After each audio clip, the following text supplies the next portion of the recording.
नमस्कार, मैं हूं अंकुर और आप देख रहे हैं सत्य हिंदी का न्यूज बुलेटिन।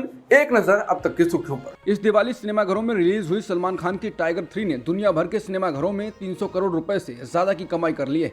भारतीय बॉक्स ऑफिस पर यह फिल्म 245 करोड़ का बिजनेस कर चुकी है और विदेशी स्क्रीन से इस फिल्म ने 79 करोड़ रुपए की कमाई की है और इस तरह फिल्म की कमाई 324 करोड़ के आसपास हो चुकी है। फिल्म की सफलता पर सलमान खान ने कहा कि टाइगर फ्रेंचाइजी की सफलता उनके लिए बहुत पर्सनल है। उन्होंने कहा कि ये तारीफ मेरे लिए सफलता की हैट्रिक की तरह है। उन्होंने कहा ये एक ऐसा किरदार है जिसके लिए उन्होंने बहुत मेहनत की है। इस किरदार में आने के लिए उन्होंने बहुत कुछ छोड़ा है, इसलिए इसकी सफलता खास है। आगामी 4 दिसंबर से संसद का शीतकालीन सत्र आयोजित होने जा रहा है। संसदीय कार्य मंत्री प्रहलाद जोशी ने ट्वीट कर ये जानकारी दी है कि संसद का शीतकालीन सत्र आगामी 4 दिसंबर से शुरू होगा। शीतकालीन सत्र 22 दिसंबर तक चलेगा। इन 19 दिनों में 15 बैठकें होंगी। संसद का शीतकालीन सत्र ऐसे समय में हो रहा है जब 3 दिसंबर को 5 राज्यों में हुए चुनाव का नतीजा आ रहा है। माना जा रहा है कि इन नतीजों से ही तय होगा कि संसद में सत्ता पक्ष और विपक्ष में से कौन ज्यादा आक्रामक रुख अपनाता है। तमिलनाडु विधानसभा ने 10 विधेयकों को पारित करने के मुख्यमंत्री एम.के. स्टालिन द्वारा पेश किए गए प्रस्ताव को शनिवार को स्वीकार कर लिया। राज्यपाल आर.एन. रवि ने इन विधेयकों को सहमति देने के बजाय रोका और फिर सरकार को वापस लौटा दिया। शनिवार को सदन ने इन्हें फिर से पास कर दिया। बिल जब फिर से पास किया जा रहा था तो एआईएडीएमके और भाजपा के सदस्य सदन में मौजूद नहीं थे।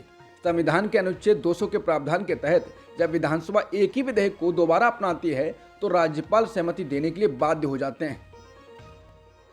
अपने खिलाफ दर्ज एफआईआर पर शिवसेना सांसद आदित्य ठाकरे ने कहा है कि मुझे लगता है कि हास्यास्पद बात यह है कि सरकार खुद इल्लीगल है तो वो कैसे अवैध घोषित कर रहे हैं। मेरे ट्वीट करने के बाद उन्होंने मेट्रो खोल दी। ये मेरा निर्वाचन क्षेत्र है, लेकिन मैंने ये नहीं कहा कि हमने ये किया था या उन्होंने ऐसा किया। मैंने सिर्फ इतना कहा कि जो मुख्यमंत्री अवैध है, अनैतिक है, उसके पास जनता के लिए ऐसी परियोजनाओं के लिए समय नहीं है, इसलिए हमें खोलना चाहिए। ये जनता के लिए है। अगर वो मेरे खिलाफ मामला दर्ज कर रहे हैं तो मैं इसके लिए तैयार हूँ। ये जनता के लिए है। मैं लोगों के लिए लड़ना जारी रखूंगा। मैं उन्हें मुंबई नहीं लौटने दूंगा। बता दें, मुंबई पुलिस ने कहा है कि आदित्य ठाकरे ने अपने समर्थकों के साथ लोअर परेल में रोड ब्रिज का अवैध रूप से उद्घाटन किया। पुलिस ने कहा कि पुल यातायात के लिए पूरी तरह से तैयार नहीं था और पुल को खोलने के लिए मुंबई नगर निगम से कोई अनुमति नहीं थी। बीएमसी अधिकारी ने पुलिस में शिकायत की, जिसके आधार पर पुलिस ने आदित्य ठाकरे और पार्टी के अन्य नेताओं के खिलाफ मामला दर्ज किया। राजस्थान विधानसभा चुनाव को लेकर चुनाव प्रचार ने तेजी पकड़ ली है। इस बीच फलौदी सट्टा बाजार के दावों ने हलचल तेज कर दी है। सट्टा बाजार की बात इसलिए भी जरूरी है क्योंकि यहाँ का आकलन अब तक सटीक माना जाता रहा है। फलौदी का सट्टा बाजार देश और दुनिया में अपना अलग स्थान रखता है। इस बीच राजस्थान में सट्टा बाजार कांग्रेस की मुश्किलें बढ़ा रहा है और बीजेपी के हाथ में कमान सौंप रहा है।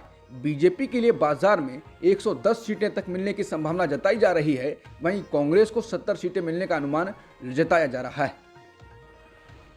हालांकि इस फलौदी सट्टा बाजार में बीजेपी द्वारा सीएम फेस घोषित नहीं करने का दांव बीजेपी के लिए भारी पड़ गया है। इसमें बीजेपी के लिए 140 सीटों की संभावना भी जाहिर की गई थी, लेकिन बीजेपी की एक चूक की ओर इशारा किया गया है।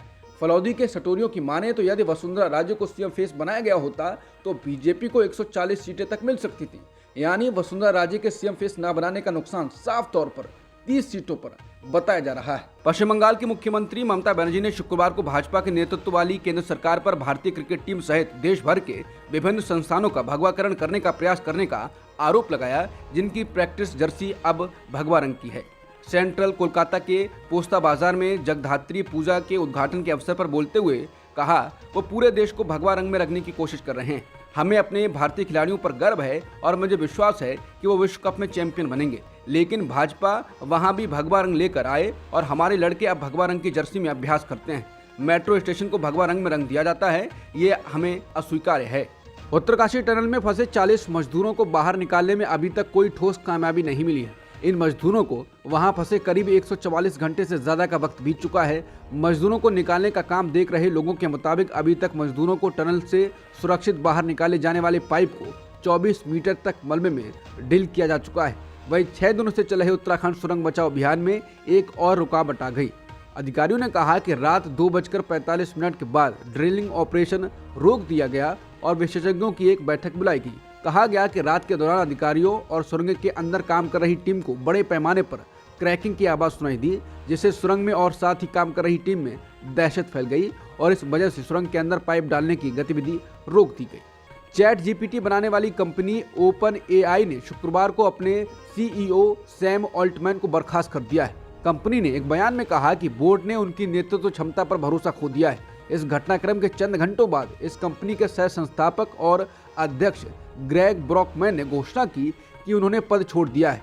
यह घटनाक्रम ऐसे समय हुआ है जब भारत में पीएम मोदी, रश्मिका मंदाना, कटरीना कैफ और काजोल सहित कई बॉलीवुड अभिनेत्रियों के डीफेक मामले सामने आए और इसे एआई का बेहतर औजार नहीं माना गया।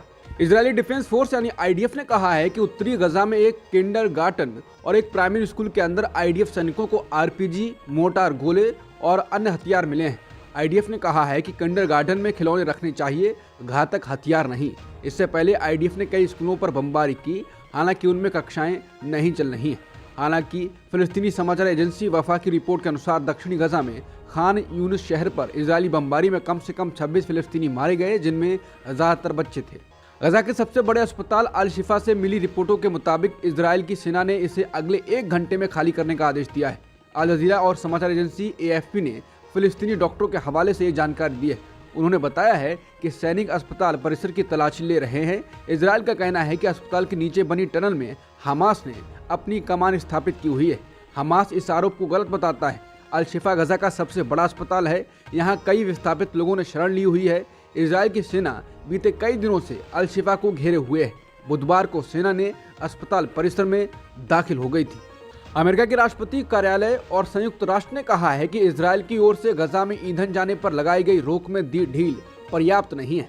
बता दें, इजरायल ने गजा में हर दिन तेल के 2 टैंकर ले जाने की इजाजत दी है। व्हाइट हाउस और संयुक्त राष्ट्र का कहना है कि गजा के मानवीय संकट को देखते हुए ये काफी नहीं है। इजरायल पर दुनिया भर से घेरेबंदी हटाने का दबाव बन रहा है। गजा की 2 प्रमुख टेलीकॉम कंपनी यानी कि पॉलटेल और जावाल ने बताया है कि गजा में मोबाइल फोन नेटवर्क को आंशिक तौर पर बहाल कर लिया गया है।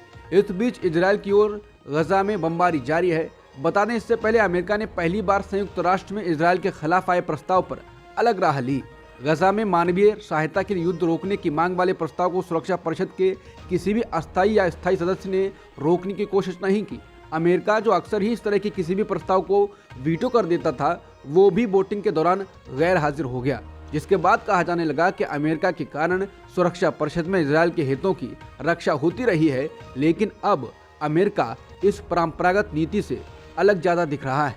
अब तक की सुर्खियों में इतना ही। बाकी खबरों के लिए बने रहिए सत्यहिंदी.com के साथ।